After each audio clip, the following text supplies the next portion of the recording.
আজকে আপনাদের সাথে খুব সহজ একটা পরোটার রেসিপি শেয়ার করছি, আর সেটা হচ্ছে আলু পরোটা। এই আলু পরোটা খুব সফট করে আর অনেকটা ফুলকো করে কিভাবে বানানো যাবে ওই রেসিপিটাই আপনাদের সাথে শেয়ার করব। আশা করছি নতুনদের অনেক কাজে আসবে। এই রেসিপি ভালো লাগলে লাইক কমেন্ট করতে কিন্তু ভুলবেন না, সেই সাথে চ্যানেলটিকে সাবস্ক্রাইব করে রাখবেন। তো আলু পরোটার জন্য আমরা প্রথমে ময়দাটাকে মাখিয়ে নেব। আমি একটা বাটিতে নিয়ে নিচ্ছি 1.5 কাপ ময়দা। চাইলে আটা দিয়েও বানাতে পারেন, গোলার প্রসেস একই থাকবে। তারপর 2 টেবিল চামচ তেল দিয়ে দিচ্ছি আর পরিমাণ মতো লবণ। এখন তেল আর ময়দাটা খুব ভালো করে মিশিয়ে নিতে হবে। তো হাত দিয়ে একটু সময় নিয়ে মিশিয়ে নিতে হবে। তেলটা যখন খুব ভালো করে মিশে গেছে, তারপর এখানে আমি কুসুম গরম পানি দিয়ে একটা ডো তৈরি করে নেব। কুসুম গরম পানি দিয়ে যদি আমরা ময়দাটা গুলে নিই, অনেক তাড়াতাড়ি ময়দাটা সফট হয়ে যাবে। তো মাখাতে মাখাতে আমার এখানে একটা সফট ডো হয়ে গেছে। তারপর একটা সাইডে রেখে দিচ্ছি, আর এটা অনেকটা সময় ধরে রেস্টে দিতে হবে না।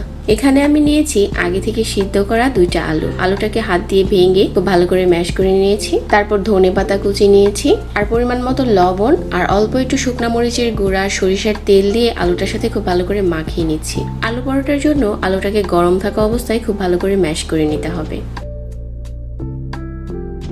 তো আমার এখানে আলুটা মেশানো হয়ে গেছে। চাইলে আপনারা এখানে কাঁচা পেঁয়াজটা দিতে পারেন, আমি দিচ্ছি না। তারপর ময়দাটাও খুব সফট হয়ে গেছে। তো যে কয়টা পরোটা তৈরি করব ওইরকম করে ভাগ করে নিচ্ছি। এখান থেকে একটা ডো নিয়ে ছোট সাইজের একটা রুটি করে নিচ্ছি। যখন রুটিটা করা হয়ে যাবে, তারপর একটা সাইড থেকে আঙ্গুল দিয়ে চেপে নিতে হবে। সাইডটা অনেক মোটা থাকে, এটা কিছুটা পাতলা করে নিতে হবে।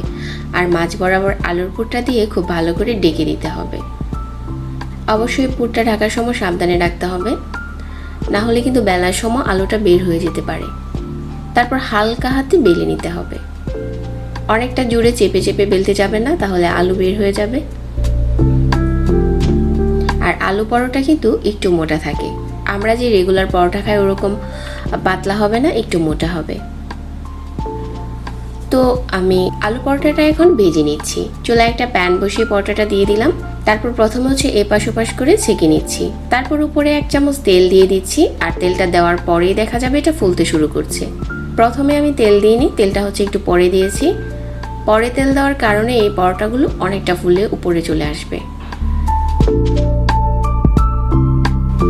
তো অল্প সময়ে এই পরোটাটা আজকে আপনাদের সাথে শেয়ার করলাম। আশা করছি রেসিপি ভালো লেগেছে। রেসিপি ফলো করে তৈরি করবেন। সবাই অনেক ভালো থাকবেন। আজকে বিদায় নিচ্ছি। আল্লাহ হাফিজ।